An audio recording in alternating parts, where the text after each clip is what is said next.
Halo semuanya, selamat datang di kelas Tantu. Terima kasih ya buat teman-teman yang senantiasa setia untuk nungguin nih beberapa kelas-kelas kami di Tantu kali ini. Nah, sebelum kita mengakhiri ya tahun 2023 dan menyambut 2024, izinkan aku untuk sharing ke kalian ya beberapa hal mengenai apa nih, lembaga akreditasi nih. Jadi aku mengucapkan selamat datang nih ya buat teman-teman yang masih baru di channel YouTube aku. Terima kasih sudah mampir. Mudah-mudahan ya teman-teman bisa berproses nih buat memenangkan pertarungan ya sebagai pejuang NIP di tahun 2024. Buat teman-teman yang mungkin belum rezeki ya di tahun 2023, jangan berkecil hati. Masih banyak sekali kesempatan ya di tahun 2024. Apalagi ya teman-teman, secara gamblang ya, Bapak Menteri kita tuh sudah mengungkapkan kalau misalnya seleksinya ya, proses seleksi di tahun 2024 akan mengalami perubahan di mana tidak akan lagi ya 1 tahun sekali, tapi kemungkinan nanti 3 sampai 4 tahun sekali nih teman-teman. Jadi tetap semangat ya. Siapkan diri jauh-jauh hari ya. Bisa simak video kelas Tantu dari episode pertama sampai dengan episode terakhir. Nanti kalian akan menemukan banyak sekali ya materi-materi, FR, dan juga beberapa latihan soal. Kalau menurut kalian itu belum cukup dan mau belajar lebih mendalam, kemudian ingin berjejaring dengan sesama pejuang NIP di seluruh Indonesia, sesama pejuang NIP Administrator Kesehatan, jangan khawatir ya. Nanti di tahun 2024 kami dari tim Tantu akan menyediakan kelas buat kalian ya untuk menjadi wadah ya belajar bareng nih ya, belajar bersama-sama menerapkan strategi belajar yang kebetulan ya berhasil diterapkan oleh aku sendiri dan juga teman-teman di kelas Tantu batch sebelumnya ya. Mudah-mudahan kalau misalnya kalian butuh ya untuk belajar bersama, saling motivasi ya, saling bertukar informasi, nanti bisa sama-sama di grup Tantu ya. Nanti kita akan kabari ke kalian kalau misalnya kelasnya udah ready. Nah, kali ini aku akan sharing ya buat teman-teman yang mungkin sudah lolos P3K maupun CPNS ya, administrator kesehatan dan kebetulan ditugaskan untuk handle ya atau mengerjakan hal-hal yang berkaitan dengan akreditasi ya, terutama yang di rumah sakit nih. Nah, jadi aku di episode kali ini akan share ke kalian tentang hal-hal mengenai lembaga akreditasi nih, khususnya untuk rumah sakit ya. Jadi teman-teman buat yang belum tahu, siapa tahu dari kalian yang paling terkenal kan memang KARS ya. Kebetulan kita sekarang ada 6 ya. Jadi Kemenkes RI atau Kementerian Kesehatan itu telah menyetujui ya 6 lembaga independen ya teman-teman. Ingat ya di tahun 2023 itu ada apa namanya pertanyaan ya di salah satu soal mengenai lembaga akreditasi seperti KARS itu dia termasuk golongan lembaga apa gitu ya. Jadi diingat ya teman-teman kalau KARS itu atau Komisi Akreditasi Rumah Sakit itu adalah yang paling ya bisa dibilang paling senior lah teman-teman ya, paling tua begitu ya. Di mana merupakan sebuah lembaga independen non struktural ya teman-teman. Jadi tidak menjadi bagian dari pemerintahan ya, namun dia diwajibkan menerapkan standar dari Kementerian Kesehatan sehingga diberikan izin ya untuk melaksanakan kegiatan akreditasi pada rumah sakit teman-teman ya. Nah, jadi selain KARS itu ada LAFKI ya, Lembaga Akreditasi Fasilitas Kesehatan Indonesia nih. Siapa nih yang lembaganya menggunakan jasanya LAFKI? Nah, ada juga LARS ya. LARS itu ada lagi ya, ada LARS DHP, ada juga LARS AJA ya. LARS itu Lembaga Akreditasi Rumah Sakit, ada juga Lembaga Akreditasi Rumah Sakit Damar Husada Paripurna, teman-teman ya. Kemudian selain LARS itu ada LAM ya.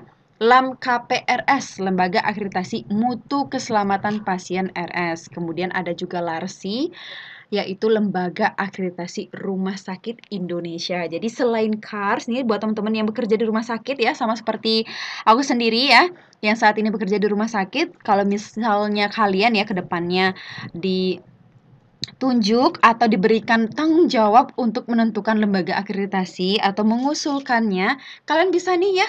Jadi dari masing-masing lembaga akreditasi ini kalian bisa telusuri lebih lanjut kira-kira apa saja sih hal-hal yang atau paket-paket yang disediakan ya, kemudian harganya. Jadi bisa dicocokkan ya dengan kebutuhan dari rumah sakit kalian masing-masing. Jadi tidak hanya berpatokan pada KAR saja ya teman-teman. Karena ini kan lembaganya sudah disetujui dan sudah memenuhi standar di Kementerian Kesehatan. Jadi kalian bisa pilih salah satunya teman-teman ya. Ini bukan promosi sih ya, tapi ini merupakan salah satu pekerjaan kita nanti ya, tanggung jawab kita sebagai adminkes ketika kita ditugaskan untuk menganalisis ya dari masing-masing lembaga ini kira-kira yang mana sih lembaga yang sekiranya cocok dan memenuhi standar yang kita butuhkan pada rumah sakit kita teman-teman. Jadi ya kalian dibutuhkan ya kemampuan untuk menganalisis ya, menelusuri regulasinya, standar dari masing-masing lembaga akreditasi, paket-paketnya, dan juga harganya. Apakah sesuai nggak sih dengan pagu anggaran dari rumah sakit kita gitu kan. Biasanya kita selalu berpatokan ya sama berapa sih anggaran yang sudah digelontorkan dan yang mana sih lembaga yang cocok begitu, dan juga standarnya sesuai dengan yang kita butuhkan. Itu aja sih ya teman-teman ya. Jadi tidak hanya ada satu sekarang ya, sudah nggak ada monopoli lagi. Jadi teman-teman bisa milih ya. Kalau misalnya mau tetap di KARS atau mau tetap di LARS juga bisa ya. Jadi bisa kalian tentukan ya nantinya bersama dengan atasan maupun rekan kerja di rumah sakit. Nah, kemudian selain itu ada juga beberapa rumah sakit yang membutuhkan ya akreditasi secara internasional yang saat ini ada di Indonesia, yaitu ada JCI ya atau Joint Commission International dari Amerika. Kemudian ada ACHS ya atau Australian Council on Healthcare Standard ya teman-teman. Sorry ini salah ketik nih ya. Harusnya healthcare. Nah, namun ya, terlebih dahulu pastinya kalau misalnya nanti ya ada lembaga akreditasi yang lain begitu ya, harus ditetapkan oleh pemerintah yang menaungi hal ini kan Kemenkes ya teman-teman. Itu sesuai dengan amanat Undang-Undang Nomor 44 Tahun 2009 tentang rumah sakit teman-teman ya. Jadi harus sesuai dengan regulasi yang berlaku di Indonesia. Misalnya nih ya teman-teman, kalian menduduki jabatan sebagai orang yang akan menilai nih lembaga akreditasinya. Siapa tahu ya dari kalian ada yang bertugas di Kementerian Kesehatan dan bertugas ya bertanggung jawab untuk menilai apakah lembaga akreditasi yang mendaftarkan diri di Kemenkes sebagai sebuah lembaga akreditasi yang akan disertifikasi oleh Kemenkes, maka kalian wajib untuk apa? Untuk tahu ya bahwa salah satu regulasi yang pakem itulah Undang-Undang Nomor 44 Tahun 2009 teman-teman ya tentang rumah sakit. Jadi nanti pasti akan ada regulasi-regulasi lain yang mengikuti ya sesuai dengan amanat dari regulasi yang berlaku serta kesepakatan dari pihak internal dari Kemenkes itu sendiri teman-teman ya. Siapa tahu dari kalian ada yang bekerja di sana nanti dan beberapa tahun ke depan ya menduduki jabatan tersebut gitu. Nah, jadi ada beberapa dari kalian yang pernah nanya sama aku, "Kak, ini rumah sakit aku kok akreditasinya 3 tahun," gitu. Sedangkan di Permenkes nomor 12 tahun 2020 tentang akreditasi rumah sakit itu berlakunya selama 4 tahun sekali. Yang mana nih yang benar gitu kan? Kita ikut regulasi yang mana? Nah, jadi kayak gini teman-teman. Dalam pelaksanaan akreditasi ya, sebagaimana dalam amanat undang-undang itu kan dikatakan minimal 3 tahun sekali. Itu kan minimal ya teman-teman. Jadi minimal harus 3 tahun sekali. Nah, untuk menghindari kebingungan, karena standar dari akreditasi itu ditentukan oleh Kemenkes, maka kita dapat mengikuti standar dari undang-undang maupun dari Kemenkes itu sendiri, teman-teman. Jadi nanti disesuaikan dengan lembaga akreditasinya. Kalau misal lembaga akreditasinya menetapkan sebuah modul ya, atau sebuah pedoman itu berdasarkan ya Undang-Undang Nomor 44 Tahun 2009, itu pasti mengeluarkan sertifikatnya itu berlaku 3 tahun, teman-teman. Nah, kalau misalnya berpatokan ya lebih dominan ya atau mix mungkin ya dengan Permenkes nomor 12 tahun 2020 itu menetapkan keberlakuan dari akreditasi itu 4 tahun sekali. Jadi tergantung dari lembaga akreditasinya berpatokan pada regulasi yang mana. Yang jelas ya teman-teman, nggak boleh lebih dari 4 tahun ya. Jadi 3 tahun boleh, 4 tahun juga boleh tergantung nanti kesepakatannya. Biasanya standar-standar akreditasinya juga yang dinilai itu seberapa jauh dan apa-apa aja yang ingin kita nilai itu berpatokan juga dari keputusan internal rumah sakit teman-teman ya. Kalau misalnya benar-benar paketnya semua komplit kayak gitu berapa standarnya akan kita nilai, berapa juga harganya. Jadi itu tergantung ya dari keputusan internal rumah sakit juga. Kalau masa berlakunya itu 3 sampai 4 tahun teman-teman ya. Tergantung dari regulasi yang digunakan gitu ya. Jadi kedua-duanya sama. Kalau misalnya kalian bingung kan nanti di soal aku jawabnya apa, 3 tahun atau 4 tahun. Kalau misalnya sama sekali nggak di-mention berdasarkan regulasi yang apa ya, yang mana begitu, kalian jawab berlaku setiap 4 tahun sekali, teman-teman. Tapi kalau misalnya nanti di-mention ya berdasarkan Undang-Undang Nomor 44 tahun 2009, maka pastikan kalian menjawabnya 3 tahun, teman-teman ya. Jadi, perhatikan dengan seksama dan jangan lupa saat membaca soal itu jangan sampai melamun ya. Aduh, saking capeknya, aduh soalnya panjang-panjang, kayak capek gitu ngerjainnya, jangan sampai ya. Apalagi waktu yang kalian miliki begitu ya, jadi nge-lag, ikutan nge-lag. Jadi, waktu yang kalian miliki itu tidak sebanyak itu saat mengerjakan soal ya. Jadi, pastikan kalian menumpahkan semuanya di saat tesnya gitu ya, teman-teman. Nah, ini buat teman-teman yang akan tes nih di tahun 2024, mudah-mudahan dilancarkan, amin. Nah, buat teman-teman yang sudah bertugas ya, selamat dan semangat untuk belajar ya di dunia administrator kesehatan. Mudah-mudahan amanah dan juga nyaman ya belajar hal baru nih buat teman-teman yang mungkin berasal dari luar background adminkes ya. Mudah-mudahan bisa beradaptasi dengan baik ya. Nah, akreditasi rumah sakit itu merupakan suatu kan sebuah pengakuan ya teman-teman. Jadi diakui nih kalau dia itu atau sebuah rumah sakit itu menerapkan mutu pelayanan rumah sakit sesuai dengan standar yang berlaku. Nah, kira-kira standar apa sih yang harus rumah sakit penuhi? Nah, jadi dalam pelaksanaan akreditasi rumah sakit ya, LIPA ya atau lembaga akreditasi itu harus memenuhi standar akreditasi rumah sakit karena standar akreditasi adalah pedoman yang berisi tingkat pencapaian yang harus dipenuhi oleh rumah sakit dalam meningkatkan mutu pelayanan dan keselamatan pasien. Pada saat ini, LIPA itu wajib menggunakan standar akreditasi dari mana? Dari keputusan Menteri Kesehatan ya, nomor 1128 atau 1128 tahun 2022. Inilah standar yang harus mereka ya atau 6 lembaga akreditasi tersebut harus penuhi untuk menjalankan tugasnya melakukan akreditasi atau penilaian akreditasi pada rumah sakit, teman-teman ya. Jadi kalian bisa cek kalau misalnya kepo gitu ya standarnya ada apa aja, itu bisa kalian download ya dari internet Kemenkes nomor 1128 tahun 2022, teman-teman ya. Nah, ini aku akan sharing sedikit ke kalian ya. Ini berdasarkan yang aku dapatkan juga di internet ya. Mau sharing ke kalian ya. Siapa tahu ada dari kalian yang lebih suka mendengarkan ya. Jadi menghindari kesalahan memilih lembaga akreditasi, teman-teman ya. Jadi pertama ya, memilih LIPA itu ya dengan cara polling itu harus dihindari, teman-teman ya. Kadang kan ada rumah sakit yang ya udah kita polling aja deh dengan semua staff, mau pilih yang mana gitu kan.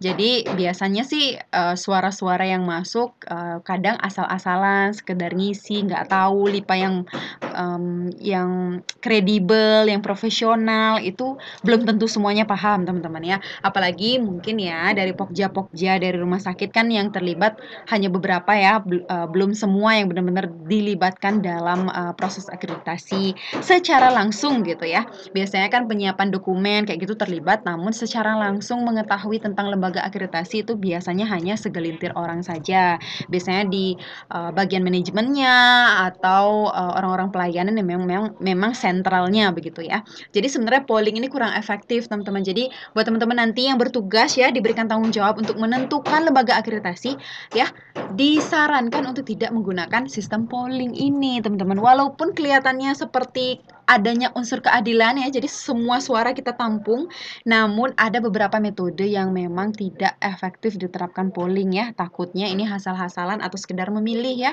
Jadi nanti hasilnya jadi nggak valid, kurang puas juga ya menggunakan lembaga akreditasinya. Jadi benar-benar harus seteliti mungkin dan tepat sasaran berdasarkan analisis terlebih dahulu tentang kredibilitas dan pengalaman dari lembaga akreditasinya. Begitu kira-kira ya. Kemudian jangan sampai terpengaruh oleh janji-janji LIPA-nya, teman-teman ya. Kan kadang ada isu nih ya, kalau misalnya buat teman-teman yang udah pernah nih ya bekerja di pemerintahan, terutama di puskesmas, rumah sakit atau dinas gitu ya, pasti sempat mendengar kayak, oh kita pakai aja lembaga akreditasi C daripada A, yang C itu lebih gampang memenuhinya misalnya, nggak ribet gitu misalnya, atau yang A itu terlalu muluk-muluk, pengennya ini, pengennya itu, padahal kita bla bla bla gitu kan, pasti ada tuh suara-suara seperti itu gitu ya. Namun ya teman-teman, balik lagi tujuan kita mengakreditasi lembaga, kita mencari sebuah lembaga akreditasi untuk menilai kita kan itu benar-benar untuk memastikan apa yang sudah kita terapkan sesuai dengan standar atau tidak, kan begitu ya teman-teman. Jadi benar-benar kita kalau bisa ya cari benernya begitu ya, karena kan memang untuk mutu rumah sakit kita dan juga untuk menghindari hal-hal yang tidak diinginkan teman-teman ya. Jadi kan kadang hal-hal yang terjadi di rumah sakit tidak hanya membahayakan pasien ya teman-teman, tapi juga membahayakan kita sebagai tenaga kesehatan ataupun tenaga administrasi kantor ya, yang bekerja di rumah sakit teman-teman ya. Jadi pastikan ya standarnya itu sesuai dan juga lembaga akreditasinya tuh amanah ya, benar-benar kredibel teman-teman ya. Jangan sampai terpengaruh dari janji-janjinya. Oh, kita ini kok bakal kasih nilai yang bagus gitu walaupun tidak dipenuhi dokumennya. Yang penting sudah dilaksanakan padahal belum dicek ya pelaksanaan seperti apa. Apalagi surveyor hanya datang 2 hari ya, sehari 2 hari kemudian udah langsung bilang, oh udah diterapkan tapi buktinya nggak ada, terus langsung dikasih centang bagus gitu kan. Berabe juga ya apakah benar diterapkan atau enggak kan kayak gitu. Jadi kita sebagai orang yang memang benar-benar ada di pelayanan, kalau memang benar melakukannya, dilampirkanlah bukti dokumennya, bukti-bukti fotonya, dokumentasinya, sehingga benar-benar kalau misalnya kita menerapkan standar atau SOP itu benar-benar ada buktinya teman-teman ya. Jadi jangan sampai karena adanya kemudahan dari LIPA tertentu, kalian memilih itu untuk cari aman, padahal itu bisa saja membahayakan rumah sakit kita dan juga tenaga kesehatan yang bekerja di dalamnya, teman-teman ya. Jadi jangan sampai kita melanggar kode-kode etik kesehatan, apalagi kode etik dari regulasi yang sudah diterapkan oleh Kementerian Kesehatan, teman-teman ya. Jadi jangan sampai. Kemudian mengikuti arahan lembaga yang bervariasi ya. Jadi kata independen itu udah jelas ya teman-teman. Jadi dia tuh tidak ada intervensi-intervensinya ya. Makanya dikatakan independen ya. Jadi LIPA ini tuh memberikan penekanan bahwa LIPA itu harus profesional teman-teman ya. Jadi tanpa membeda-bedakan atas rumah sakit yang bervariasi dengan LIPA tertentu. Jadi hal ini tentu saja dapat melanggar aturan KKN ya. Jangan sampai kalau misalnya nanti kalian menemukan begitu ya lembaga akreditasi yang tidak profesional tuh usahakan untuk menghindari memilihnya ya. Jadi kita harus benar-benar menerapkan ya transparansi dan juga menerapkan apa ya keadilan ya di dalamnya. Jangan sampai kita menerapkan tindak KKN di dalamnya teman-teman ya. Jadi tidak ada pemaksaan untuk rumah sakit memilih lembaga tertentu karena atas afiliasinya ya, itu karena bisa aja itu melanggar etik dan norma yang ada ya.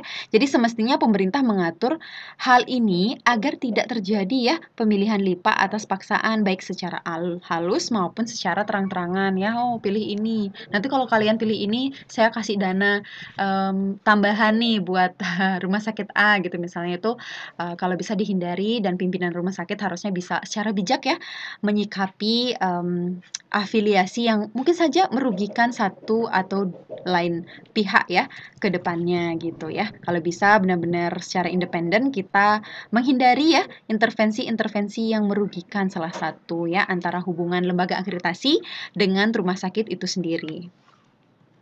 Nah, kemudian ada juga nih ya isu-isu memandang negatif terhadap LIPA tertentu. Nah, jadi misalnya teman-teman ada nih isu-isu memandang negatif terhadap salah satu LIPA nih, LIPA A misalnya. Aduh, hindari aja LIPA A, soalnya ribet orang-orangnya juga kadang nggak konsisten antara surveyor A dengan surveyor B itu kadang ada teman-teman di lapangan kan.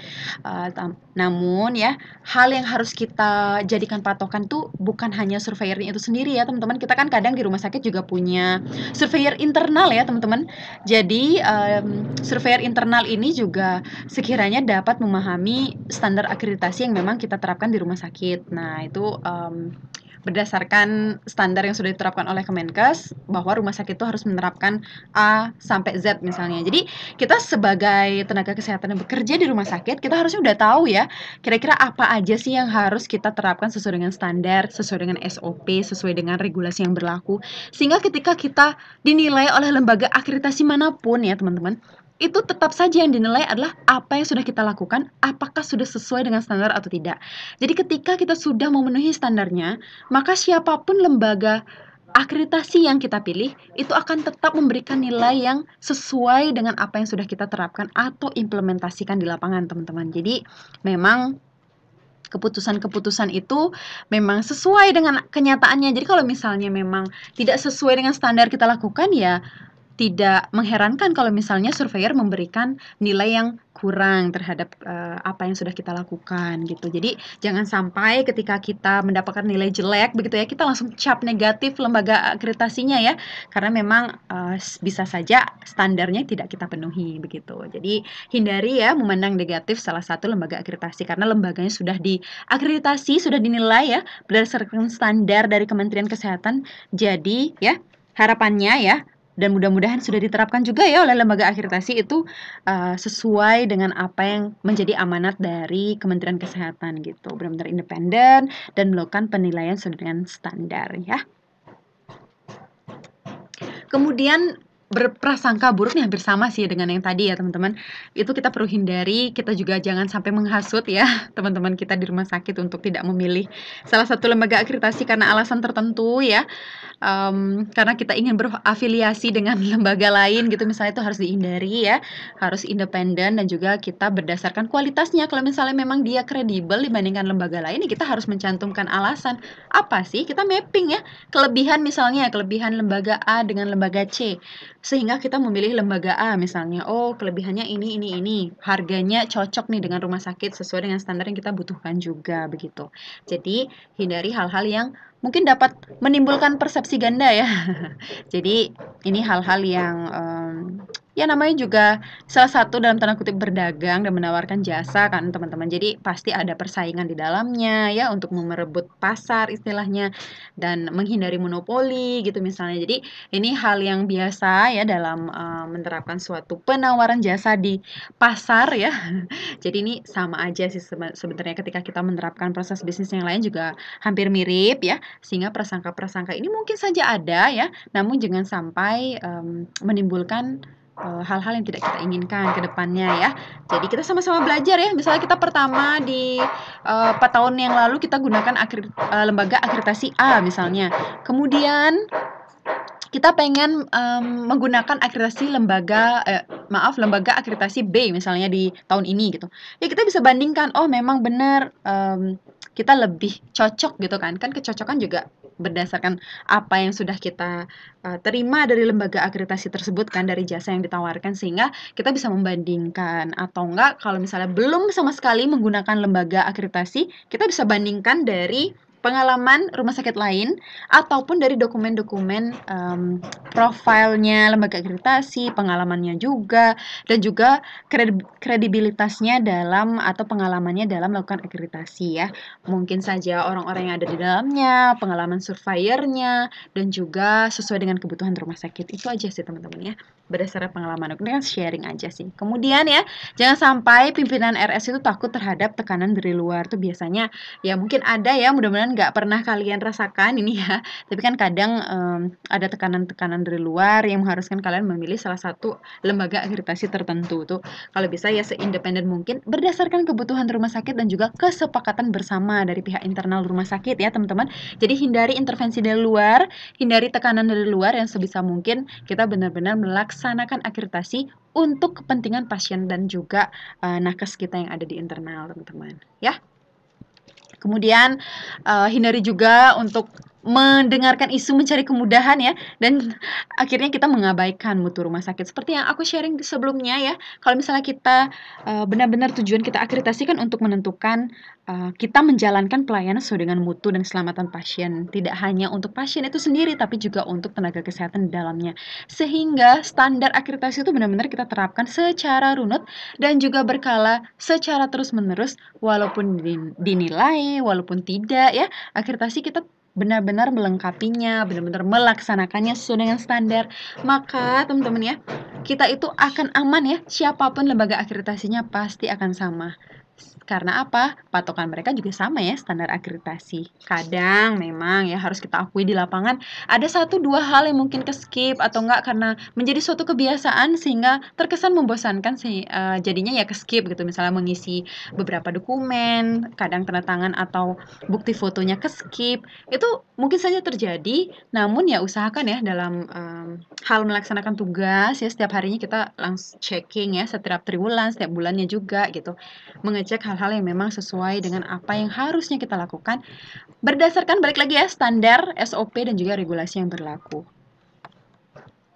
Nah, jadi jangan juga anggap bahwa LIPA itu mahal ya, karena balik lagi setiap LIPA itu sudah memiliki standarnya tertentu ya, dan juga standar ini ya, standar tertentu itu ditentukan ya oleh Kementerian Kesehatan, sehingga ya berdasarkan ring harganya pun sudah disepakati sedemikian rupa teman-teman. Tergantung kitanya sendiri ya, rumah sakit mau dinilai sejauh mana, standar apa saja yang harus dinilai, sehingga mendapatkan pengakuan bahwa rumah sakit tersebut menerapkan mutu ya, menjunjung tinggi mutu dan keselamatan pasien.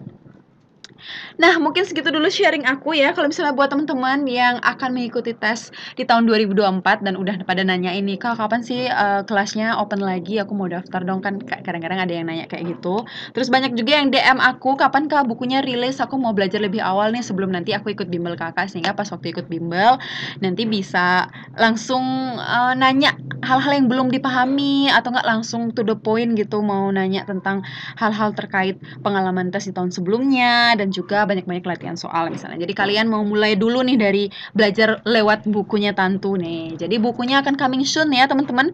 Nanti mungkin di bulan Januari atau Februari ya tahun 2024 akan kami update di sosial media dan juga YouTube, sehingga nanti kalian nggak ketinggalan nih buat paket Tantu maupun buku Tantu.